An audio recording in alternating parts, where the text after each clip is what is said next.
है और ऐसा ही ऐलान जम्मू कश्मीर की धरती कर रही है, डुग्गर की ये धरती कर रही है। आगे पूर्ण निवेदन करना चाहूंगी महापौर जम्मू राजेंद्र शर्मा जी से। State of the art IT enabled party management system के फायर फाइटिंग के अनेक आधुनिक सेफ्टी प्रणाली से युक्त है। इस अवसर पर आप सबको बधाई देते हुए मैं ये अनुरोध करता हूं कि इस पार्किंग सड़कों पर अनधिकृत पार्किंग करने दें। यही हम सबका जम्मू के ट्रैफिक मैनेजमेंट में योगदान होगा। पिछले चंद महीनों में माननीय लेफ्टिनेंट गवर्नर साहब के कुशल नेतृत्व में, हमारे मुख्य सचिव महोदय के मार्गदर्शन में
बटन दो ना इधर आ जाओ। बस हो गया बढ़िया आ जाएगा। आज इधर पीछे आज पीछे आज सर पीछे। हां ये देखना अपना बंदे चेक करना। देखो थोड़ी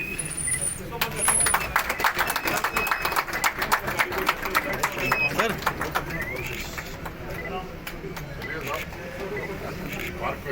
टॉपिक है। सारी सर्विसेज ऑनलाइन की गई हैं भ्रष्टाचार हटाने के लिए। ठीक है ना? कोई किसी को शक है इसमें? सारी सर्विसेज ऑनलाइन कर दी गई, सारे जमीन के कागजात ऑनलाइन किए जा रहे हैं। 86% हो गया है, बाकी 14% भी कर लेंगे। अगर अभी नहीं होगा तो कभी नहीं होगा। और मेरे ख्याल से जो यही वक्त है, इसको करना चाहिए। और हमें अगर हम 6-8 महीने के लिए तय कर लें कि हम जम्मू को एक नए जम्मू के रूप में लाएंगे तो 6-8 महीने से ज़्यादा नहीं लगेगा। मैं बहुत बहुत धन्यवाद देता हूँ सबको, सबके कोऑपरेशन के लिए। Thank you. इतनी ही बात कहूंगा कि अब जम्मू कश्मीर के लोगों को विश्वास हुआ है कि वही जम्मू कश्मीर के लोगों को जो आशा इच्छाएं सरकार से रहती हैं, अब वो सारी जो है वो पूरी हो रही हैं। आने वाले दिनों में और तेजी के साथ विकास आगे बढ़ेगा। जो प्रोजेक्ट चल रहे हैं वो तेजी से आगे बढ़ेंगे। और ये जो टूरिस्ट के नाते, टूरिज्म के नाते, ये जो हम थोड़ा अपने आप को महसूस करते थे कि शायद हम पीछे हैं, अब हम उसमें भी पीछे नहीं रहेंगे। हमारे आसपास मानसर झील और सुरेंसर झील है, उस पर भी थोड़ा ध्यान देने की और जरूरत है, ताकि प्रमंडल और उत्तरबनी का भी जैसे विकास का कार्य प्रारंभ हुआ है तो बहुत अच्छा हमारा जो है वो जम्मू शहर और जम्मू शहर का आसपास का क्षेत्र भी बनने जा रहा है। इसलिए मैं आभार प्रकट करता हूं अपने उपराज्यपाल मनोज सिन्हा जी का और इनके जितने भी सहयोगी हैं प्रशासनिक, उनका भी, कि वही बहुत अच्छे तरीके से जम्मू का जो है विकास हो रहा है। इन्हीं शब्दों के साथ आप सबका बहुत बहुत धन्यवाद। कि आपने ये कंप्लेंट की है, इस पे हम इतने दिन में कार्रवाई करने वाले हैं और उसके बाद आप ही हमें बताएंगे कि आपकी कंप्लेंट एड्रेस हुई कि नहीं हुई है। ये अपने आप में बहुत बड़ा बदलाव होगा, एडमिनिस्ट्रेटिव रिफॉर्म। क्योंकि ज्यादातर जिसने एड्रेस करना होता है वो बताता है कंप्लेंट एड्रेस्ड, तो वो नीचे हुई नहीं होती है। जब कंप्लेनेंट बताएगा कि complaint has been addressed, this is a big change. इसी प्रकार से हमने वार्ड सर्विसेज शुरू की हुई है, जहां हमारे अधिकारी वार्ड्स में टूर कर रहे हैं under the supervision and control of A corporator. उससे भी व्यवस्थाओं में चेंज आ रही है और जल्दी ही हम वार्ड ऑफिस से पूरे जेएमसी की सर्विसेज शुरू करेंगे। उसके अलावा दूसरे जो हमारे ये संस्थाएं हैं उनकी सर्विसेज भी वहां से मिलेंगी। तो सर, जो आप चीजें हमें कह रहे हैं वो हमने पहले से ही ध्यान में रखकर चाक आउट कर रही हैं और उसके साथ साथ में रेवेन्यू, उसके लिए भी हम गंभीरता से विचार कर रहे हैं। क्योंकि अभी तक क्या होता है, बिल्डिंग भी बन जाती है, परमिशन भी नहीं होती है और बाकी चीजें भी हो जाती हैं। ये चीज ना हो, कैसे रुके, उसके लिए हम काम कर रहे हैं और नए बिल्डिंग बाय लॉज भी बना रहे हैं ताकि जनता को सुविधा हो और कंप्लायंस हो। अगर किसी चीज का कंप्लायंस नहीं होता है उसको बनाने का फायदा नहीं है। तो ये सब चीजें हम कर रहे हैं और जैसा हमें मार्गदर्शन मिल रहा है माननीय उपराज्यपाल जी से, उनके दिशा अनुसार हम काम कर रहे हैं और मुझे बड़ा अच्छा लग रहा है काम करते हुए।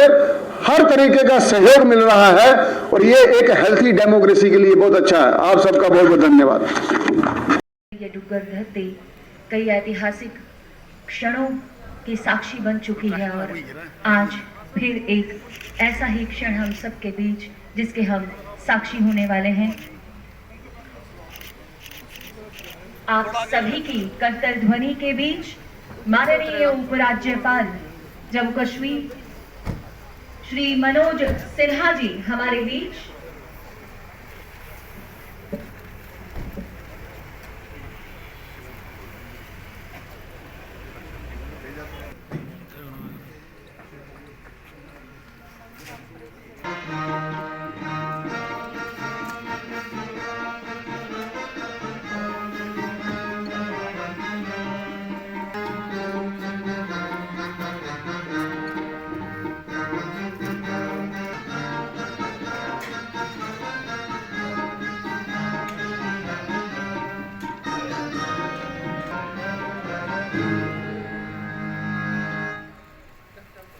रंग लिए। जम्मू म्युनिसिपल कॉर्पोरेशन द्वारा आयोजित आज के इस कार्यक्रम में तस्वीर में आज 400 वाहनों के लिए ramp based multi level car parking का एक और रंग जुड़ रहा है। Atal mission for rejuvenation and urban transformation यानी अमृत के अंतर्गत बनाए गए इस मल्टी लेवल कार पार्किंग के आज के इस उद्घाटन समारोह में मुख्य अतिथि स्वरूप मंचासीन माननीय उप के दोनों संभागों की नई तस्वीर रेखांकित की जा रही है। महोदय, आपकी उपस्थिति हम सभी को कृतार्थ करती है। दिशा में हमने काम बढ़ाते हुए अभी जो हमारा नेक्स्ट अभियान चलने वाला है वो सॉलिड वेस्ट मैनेजमेंट पे ही है और कॉर्पोरेशन अच्छी तरीके से जानती है कि कूड़ा फेंकना एक कूड़ा फेंकना नहीं है, that is a transformation of a human behaviour और आदत को बदलने के लिए समय लगता है। मेरे जो पिछले यहां महापौर रहे हैं उन्होंने बड़ा अच्छा काम किया है और 70% तक हमें उसमें सफलता मिली है। जैसे मैंने आपको जहां कहा कि ये बिहेवियरल चेंज का काम है, इसमें समय लगता है, तो जो 30% बच गया है उसको हम अब करेंगे। उसमें हम सबसे पहले हर वार्ड में 100 घरों को चिन्हित करेंगे। वहां के जो बच्चे हैं पहले हम उनको इन्वॉल्व करेंगे, उसके बाद में उनके पेरेंट्स को इन्वॉल्व करेंगे, सभी स्कूल्स इन्वॉल्व होंगे। उसके बाद सेग्रीगेशन का प्रोसेस बताया जाएगा और फिर कूड़ा सेग्रीगेट करते हुए कल ही मैंने एक पावर पॉइंट प्रेजेंटेशन ली है जिसमें एक गाड़ी आजकल बनी हुई है जिसमें उसमें कूड़ा डालने से 7 दिन के बाद मैन्योर बन जाता है। तो हमें बड़े बड़े डंपिंग स्टेशन बनाने की जरूरत नहीं है, वो सेल्फ डिस्पोजिंग एक व्हीकल है, और भी प्रावधान हो सकते हैं, हम उस पर एक्सप्लोर करेंगे। लेकिन मैं आपको यह आश्वस्त करना चाहता हूं कि जो हमारे ऑब्जेक्टिव्स हैं हम उस पर काम करेंगे, जो हमारे फंडामेंटल ड्यूटीज हैं उस पर काम करेंगे और आपको बदलाव नजर आएगा। और जो ये कूड़े के ढेर नजर आते हैं, हीप्स नजर आते हैं, ये अब आने वाले समय में नहीं नजर आएंगे। दूसरा, अगर कोई कंप्लेंट करता था कॉरपोरेशन की सर्विसेज के लिए, तो वहां से वो होगी या कि नहीं, जिस एजेंसी ने उसको एड्रेस करना होता था वही बताती थी कि ये होगी कि नहीं। हम नया सिस्टम तैयार कर रहे हैं जिसमें एक तो डीजी बैंक होगा हर नागरिक का, ताकि उसको बार बार अपनी डॉक्यूमेंटेशन ना देने पड़े। डीजी बैंक से हम जान लेंगे कि इसके पास ये डॉक्यूमेंट है कि नहीं है, और जो व्यक्ति कंप्लेंट करेगा वही उसमें बताएगा कि मेरी कंप्लेंट एड्रेस होगी या कि नहीं होगी। मनोज कुमार सिन्हा जी, माननीय सांसद जुगल किशोर शर्मा जी, डॉक्टर अरुण कुमार मेहता जी चीफ सेक्रेटरी, धीरज गुप्ता जी प्रिंसिपल सेक्रेटरी, माननीय पार्षदगण और आप सब महानुभाव, आज बड़ा हर्ष का दिन है कि इस सुनहरी धूप में जिस जगह हम बैठे हैं इसका नाम पंचतीर्थी है, और ये अपने आप में ही एक ऐतिहासिक जगह है। और यहां आज माननीय उपराज्यपाल जी ने इस मल्टी लेवल पार्किंग का उद्घाटन किया। आप सभी जानते हैं, जब से माननीय उपराज्यपाल जी यहां आए हैं, उन्होंने अपना कार्यभार संभाला है, हर जगह चाहे वो एडमिनिस्ट्रेटिव रिफॉर्म्स हो, चाहे वो प्रोजेक्ट्स हो, रिंग रोड हो, रिवर फ्रंट हो, जू हो, हर जगह हर क्षेत्र में बहुत ही ओरिएंटेशन के साथ काम हो रहे हैं। कहां पहले एक वार्ड में 10 लाख रुपया लगता था, और आज की डेट में कई वार्ड्स में 40 करोड़ रुपया भी प्रोजेक्ट्स में लगा है। ये अपने आप में बहुत बड़ी बात है। इन सभी कार्यों से जम्मू का विकास हुआ है। सिर्फ हमारा एसेट्स के हिसाब से विकास नहीं हुआ है, मानसिक तौर पर भी बदलाव आया है। पहले हम सिर्फ ये कंपेयर करते थे, कश्मीर को ये हो गया, जम्मू को ये हो गया। आज का हमारा नारा है मेरा शहर सबसे सुंदर। हमने अब क्षेत्रों से कंपेयर करना छोड़ दिया है, अब हम अपने आप से कंपेयर कर रहे हैं कि हमें कहां जाना है। जैसे ही मैंने कार्यभार संभाला, मुझे मालूम है कि कॉरपोरेशन के सबसे मुख्य दो जो ऑब्जेक्टिव होते हैं वो हैं सैनिटेशन एंड इन्फोर्समेंट। जम्मू शहर के महापौर श्री राजेंद्र शर्मा जी, माननीय सांसद श्री जुगल किशोर शर्मा जी, जम्मू कश्मीर के मुख्य सचिव डॉक्टर अरुण कुमार मेहता जी, प्रमुख सचिव शहरी विकास श्री धीरज गुप्ता जी, उप महापौर श्री बलदेव बिलवारिया जी, पूर्व महापौर पूर्णिमा जी, सभी पार्षदगण, अतिरिक्त पुलिस महानिदेशक जम्मू श्री मुकेश सिंह जी, संभागीय आयुक्त जम्मू श्री रमेश कुमार जी,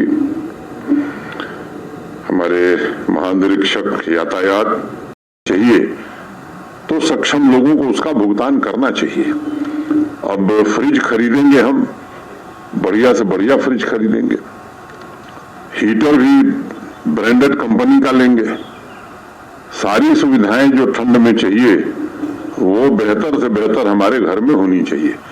लेकिन जिस बिजली से वो बेहतर ढंग से चलती है उसका भुगतान होगा कि नहीं होगा, इस पर प्रश्न चिन्ह बराबर लगा रहता है। लोग हंसते भी हैं जब मैं कहता हूं। मेरा निवेदन है कि उसके साथ साथ जिस चीज से ये सुविधाएं हमें मिल रही हैं उसका भी भुगतान, क्योंकि उसमें अब कोई कंसेशन नहीं है। यहाँ एमनेस्टी लाई जाती है तो भी लोग अभी देर कर रहे हैं, और इस बार एमनेस्टी माने आखिरी है, इसके बाद फिर आने वाली नहीं है, ये मैं विशेष रूप से कहना चाहता हूं। तो उसका लाभ लोगों को उठा लेना चाहिए। मुझे लगता है कि सबकी दिल की ख्वाहिश होती है, हर शहर के लोगों की, कि हमारा भी शहर पेरिस की तरह हो, बर्लिन की तरह हो। मुझे लगता है कि होनी भी चाहिए, बिल्कुल ठीक भी है। तरक्की के साथ साथ आकांक्षाओं का बढ़ना, आशाओं का बढ़ना, ये मानव स्वभाव है। लेकिन अगर हमें पेरिस और बर्लिन बनाने की ख्वाहिश है तो उसके लिए संसाधन कैसे जुटाए जाएंगे? मेयर साहब इसमें काफी प्रयास कर रहे हैं, मुझे बड़ी प्रसन्नता है। और जिन संसाधनों को जुटाने के लिए पैसा चाहिए वो कहां से आएगा? विश्व के अगर दूसरे शहरों का उदाहरण अगर हम देखेंगे तो पश्चिमी देशों में बाकी खर्चे के लिए भी लगभग 65% रेवेन्यू जनरेशन म्युनिसिपैलिटीज करती हैं। जिन भी संसाधनों का निर्माण हुआ है वो म्युनिसिपल रेवेन्यू से हुआ है। लेकिन हमारे देश में अनुमान के मुताबिक म्युनिसिपल रेवेन्यू जो है कुल जीडीपी का महज 1% है। ये देश की दिक्कत है, केवल जम्मू की दिक्कत नहीं है। बेंगलोर में पिछले साल एक मानसून के पश्चात एक अध्ययन हुआ और उसका निष्कर्ष था कि लोकल बॉडीज अपनी पोटेंशियल का सिर्फ 20% रेवेन्यू जनरेट कर पा रही है। जी बैठे हैं, उनका संवाद लगातार नागरिकों से हो रहा है। उनको ये बात बखूबी मालूम है कि 19 के पहले कितने प्रोजेक्ट पूरे होते थे और अब कितने पूरे हो रहे हैं उसमें। कभी समय था जब 6 किलोमीटर सड़क बनती थी जम्मू कश्मीर में, अब 21 किलोमीटर रोज बन रही है। कभी समय था जब प्रधानमंत्री ग्राम सड़क योजना की रैंकिंग आती थी देश में तो नीचे से तीसरे स्थान पर जम्मू होता था, अब ऊपर से जम्मू तीसरे स्थान पर है। अनेक इस तरह की बातें मैं बता सकता। कभी समय था 9,000 प्रोजेक्ट पूरे होते थे एक वर्ष में, अब 50,000 से ज्यादा प्रोजेक्ट पूरे हो रहे हैं।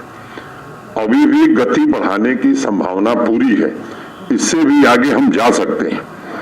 और मैं आपको कहना चाहता हूं कि अब जो सरकारी खर्च है, ये जो डिजिटल व्यवस्था लागू किया है प्रशासन ने, आप जो खर्च हो रहा है प्रोजेक्ट पर आप खुद देखिए, और अगर आपको लगता है कि इसमें गड़बड़ हो रहा है तो आप उस पर अपना विचार रखिए। रैपिड असेसमेंट में आप उसका इस्तेमाल आप करिए, अपनी राय दीजिए कि ये सर्विस जो है सरकार की या प्रशासन की वो ठीक है या नहीं है।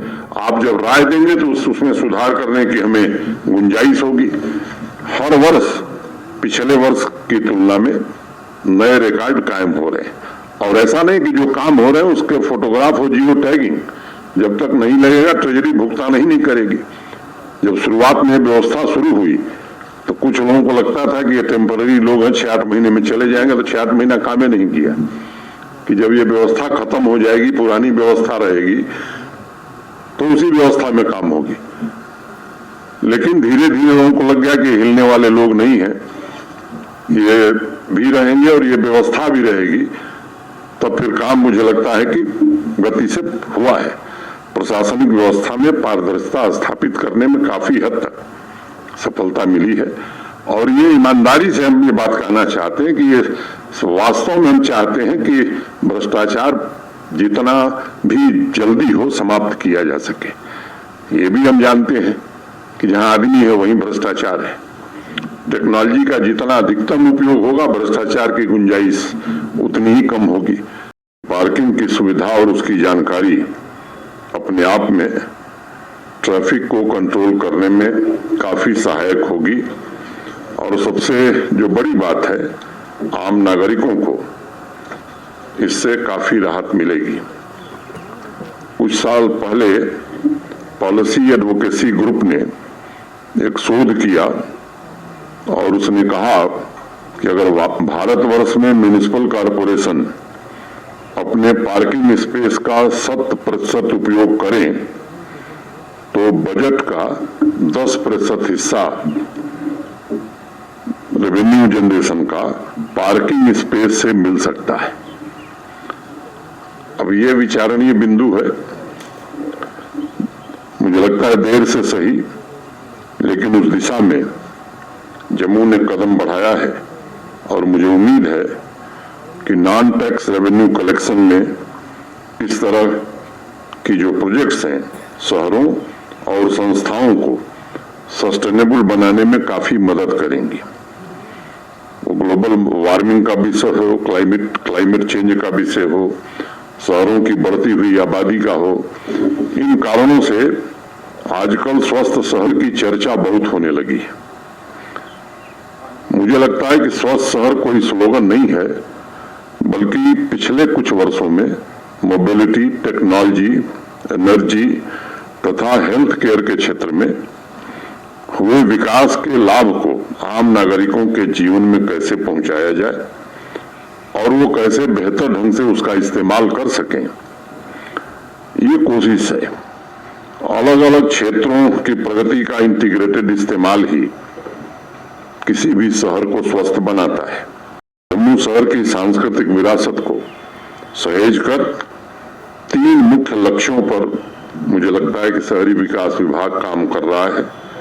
सस्टेनेबिलिटी, इफिशियंसी तथा एक वाइब्रेंट सोसाइटी का निर्माण हो सके, और इन तीनों लक्ष्यों के लिए मोबिलिटी, इकोनॉमी, एनवायरनमेंट, गवर्नेंस और आम नागरिकों का सामंजस्यपूर्ण तरीके से काम करना ये बहुत ही आवश्यक है। मैंने कल भी कहा था कि इस मंदिरों के शहर को माननीय प्रधानमंत्री जी ने शिक्षण संस्थाओं का शहर बना दिया। दूसरा कोई शहर नहीं है आज देश में जहां इस तरह के प्रीमियर इंस्टीट्यूशंस हों, और मैं समझता हूं कि 21वीं सदी की जरूरतों को नौजवान पूरा कर सके, इसकी पूरी व्यवस्था प्रधानमंत्री जी के कारण जम्मू शहर में हुई है। लेकिन इन सारी व्यवस्थाओं के बावजूद उसी स्तर से इकोनॉमिक ग्रोथ अगर नहीं होगी तो आगे चलकर भविष्य में नई पीढ़ी के सामने संभावनाएं निश्चित रूप से सीमित होंगी। और इसलिए बार बार एक बात कही जाती है कि सभी सेक्टर्स में समान ग्रोथ हो, ये बड़ा आवश्यक है और तालमेल रहे, तभी हम लॉन्ग टर्म में सांस्कृतिक रूप से भी समृद्ध, जीवंत, खुशहाल और स्वस्थ जम्मू बनाने में कामयाब हो पाएंगे। और इसीलिए स्वस्थ शहर के निर्माण के लिए आवश्यक है कि व्यवस्था का निरंतर, जो बात अभी मेहता जी कह रहे थे, इवैल्यूएशन हो और समय के अनुसार उसमें बदलाव किए जाएं। अब समय आ गया है कि स्थानीय लोगों को सिविक सर्विसेज, अन्य सरकारी सेवाओं के मामले में, जो मेयर साहब कह रहे थे कि ये माइंडसेट का सवाल है, सही है कि इसमें समय लगता है, जब आदत पड़ जाती है तो बदलने में वक्त लगता है, लेकिन मुझे लगता है कि अब धीरे धीरे रवैया सबको बदलना चाहिए और उसी में जम्मू शहर विकसित हो सकता है। कल भी से जुड़ जाएगा। अगर मैं बात एयर सर्विस की करूं तो मुझे याद है जब मैं आया था तो अब बड़ा मुश्किल होता था, 3 बजे के बाद 2-3 बजे के बाद कोई फ्लाइट नहीं थी। धीरे धीरे फ्लाइटें बढ़ गई हैं, काफी बढ़ गई हैं और बढ़ने वाली। जमीन प्रशासन ने दे दी है एयरपोर्ट अथॉरिटी को नया टर्मिनल बनाने के लिए। उसमें एक बिल्डिंग है, उसे भी दूर करने की कोशिश की जा रही है। कल ही परसों मुझे एयरपोर्ट अथॉरिटी के लोग मिले थे, उन्होंने कहा साहब डिजाइन हम लोग जम्मू की सांस्कृतिक विरासत को सहेजते हुए एयरपोर्ट की बिल्डिंग का डिजाइन उसी तरह से हम लोग कर रहे हैं। बन जाएगा तो जम्मू के लिए और भी फ्लाइट बढ़े, इसकी कोशिश की जाएगी। और मैं समझता हूं कि वाटर कनेक्टिविटी की दिशा में भी अभी तभी रिवर फ्रंट और उसके आगे की बात हो रही, तो एक तरह से समेकित विकास पूरे जम्मू कश्मीर का, जम्मू शहर का कैसे हो, इस पर कोशिश की जा रही। मैं housing and urban development department, इसके कमिश्नर राहुल यादव, मेयर साहब और आप सभी पार्षदों का भी आभार व्यक्त करता हूं। और मुझे लगता है कि आने वाले दिनों में और भी इस तरह की परियोजनाएं समय से, जैसे धीरज जी ने बताया कि 2.5 वर्ष में, 2.5 वर्ष, अब ये 2.5 वर्ष कैसे 2 वर्ष में आवे। मुझे लगता है कि अब इस दिशा में हमें काम हो रहे हैं, अब गति को हमें बढ़ाना है। जो आदत थी उसमें सुधार आया है और सुधार करने की जरूरत है। तीसरा मुझे लगता है कि एक अब नए जो बिल्डिंग बाइलाज बन रहे हैं, भाई किसी का नक्शा तभी पास होगा जब पार्किंग का इंतजाम रहेगा। ये तो किसी भी शहर के लिए कोई भी कमर्शियल स्पेस अगर बने तो बिना पार्किंग के उसको परमिशन मिले। मैं समझता हूं कि ये सब चीजें हमें ध्यान में रखने की हैं। आईजी ट्रैफिक हमारे हैं, बहुत मेहनत कर रहे हैं, लेकिन जितनी भी मेहनत कर लें, विरासत में कुछ ऐसी चीजें मिली हैं कि कहते हैं मैं केरल में था तो जितनी ड्यूटी करता था उससे दुगनी ड्यूटी यहाँ कर रहा हूँ, लेकिन श्रेय आधा भी नहीं मिल रहा है। तो हमने कहा भाई ये हम लोग को विरासत में मिला हुआ है, ये झेलना है और इसी के बीच अच्छी व्यवस्था कायम करनी है। अंत में होता है उसकी जो परंपरा है, उसकी विरासत, उसकी संस्कृति, उसकी जो यूनिकनेस है, इकोनॉमिक रूप से उसके ग्रो करने की जो संभावना है, उसके मूल्य में कैसे संवर्धन किया जाए, इस पर अब विचार करने की जरूरत है। स्मार्ट सिटी के कॉन्सेप्ट से आगे बढ़कर मुझे लगता है कि जम्मू शहर की नागरिकों की सेवा करने, पर्यावरण को संरक्षित रखने, पब्लिक सर्विसेज को इफिशिएंट बनाने, लोकल इकोनॉमी को बूस्ट करने तथा पब्लिक प्राइवेट पार्टनरशिप के अवसरों को प्रदान करने की क्षमता को हमें बढ़ाना होगा। संवर्धित सिटी से मेरा आशय एक ऐसा शहर है जो बदलते समय और भविष्य की चुनौतियों को ध्यान में रखते हुए डेवलपमेंट और गुड गवर्नेंस जिसके केंद्र बिंदु में होगा। शहर के प्रत्येक नागरिक के जीवन में गुणवत्तापूर्ण सुधार प्रशासन का एकमात्र लक्ष्य है और मुझे खुशी है कि मेयर साहब भी इसी लक्ष्य के साथ पूरी तरह से काम कर रहे हैं। मैं चाहता हूं इस अभियान में जन भागीदारी बढ़े। माई टाउन माई प्राइड कार्यक्रम के दौरान कल मैंने कहा था कि स्वच्छता, लोकल ग्रीन पार्क, शहरों के ब्यूटिफिकेशन, अनेक ऐसे कार्यक्रम हैं जो नागरिक, जनप्रतिनिधि और प्रशासन साथ मिलकर के कर सकते हैं और हमें आज नहीं तो कल ये लक्ष्य रखना ही होगा कि जम्मू कब इंदौर बनेगा। हम कल्पना कर सकते हैं कि हम कहाँ होंगे। यह स्थिति देश के दूसरे शहरों पर भी लागू होती है और इसलिए जो बात मेयर साहब कह रहे थे मैं उसे दोहराता हूं कि रिसोर्स मोबिलाइजेशन, रेवेन्यू जनरेशन, ये निश्चित रूप से हमें प्राथमिकता के साथ इस पर विचार भी करना होगा और इस हाई टाइम की इस पर कार्रवाई भी करनी होगी। बिना सरकारी दखल के नागरिकों को स्वयं आगे आकर अगर सहयोग करने की भावना होती है और लोग ये महसूस करें कि साहब ये हमारा शहर है, क्योंकि कोई अधिकारी है 2 साल है 3 साल है नहीं रहेगा, ये शहर तो आपका है। यहाँ बाकी जो लोग हैं वो अस्थायी है, अस्थायी आप ही लोग हैं और इसे बेहतर बनाने के लिए आपका क्या योगदान है। मुझे लगता है कि इसका जब मूल्यांकन हम करेंगे, इसका आत्मविश्लेषण करेंगे तो शहर हम बेहतर बना पाएंगे। और शॉपिंग मॉल में हम जाते हैं तो कभी नहीं कहते कि बिना पैसे के हम माल चाहिए हमको। अब मुझे लगता है कि जिस वस्तु का हम उपयोग कर रहे हैं उस वस्तु के लिए हम भुगतान कर रहे हैं तो सेवाओं के लिए भी हमें भुगतान करने की आदत डालनी चाहिए। ये बात मैं बार बार दोहराता हूं कि समाज में कुछ लोग हैं जिनकी कठिनाई है, जो गरीब हैं, वंचित हैं। सरकार उनके हितों का विचार बराबर करती है और आगे भी करेगी, लेकिन सक्षम और समर्थ लोग अगर इसमें सहयोग नहीं करेंगे, प्रबुद्ध लोग इसमें सहयोग नहीं करेंगे, क्योंकि वातावरण आप ही बना सकते हैं। राहुल यादव या उनके साथी जितनी कोशिश कर लें वो वातावरण नहीं बन सकता है। आप तय करेंगे तो निश्चित रूप से स्वस्थ और स्वच्छ शहर ये बन सकता है, नागरिक अभियान से बन सकता है और इसे सरकारी कार्यक्रम समझने की जरूरत नहीं है। सरकार के लोग, प्रशासन के लोग आपके सहयोग के लिए खड़े हैं और इसलिए मैं आप सबसे निवेदन करना चाहता हूं कि आप इसे एक जन अभियान की तरह आप बढ़ाइए। लोगों की भलाई के लिए, भ्रष्टाचार को कम करने के लिए किया जा रहा है और तकलीफ है कुछ लोगों को, ये भी मैं जानता हूं, जो इस व्यवस्था के भागीदार रहे हैं, इस व्यवस्था के हितकारी रहे हैं, लाभ पाते रहे हैं, उनको तकलीफ है और वो कहते हैं साहब सब कुछ गड़बड़ हो गया है। मैं चाहता हूं कि वो यही कहें क्योंकि जो व्यवस्था 1000-2000 लोगों के लिए चलती थी उस व्यवस्था को खत्म कर दिया गया है। अब 1,30,00,000 लोगों के लिए व्यवस्था यहाँ चल रही है और यही माननीय प्रधानमंत्री जी चाहते हैं। इस तरह की दुकानदारी बंद हो गई है और अभी कुछ अगर कहीं दिखता है आपको तो वो और कड़े ढंग से बंद की जाएगी, क्योंकि ये दुकानदारी नहीं चलने दी जाएगी कि आप भ्रष्टाचार भी करें, आप गलत काम भी करें और ऊपर से दादागिरी भी करें। ये व्यवस्था किसी भी समाज को, किसी भी क्षेत्र को मैं समझता हूं कि विकास से रोकती है। और ये जो नेताजी बात कर रहे थे, ये हम सबका संकल्प है कि भय मुक्त, भ्रष्टाचार मुक्त, नशा मुक्त और रोजगार युक्त जम्मू कश्मीर बने।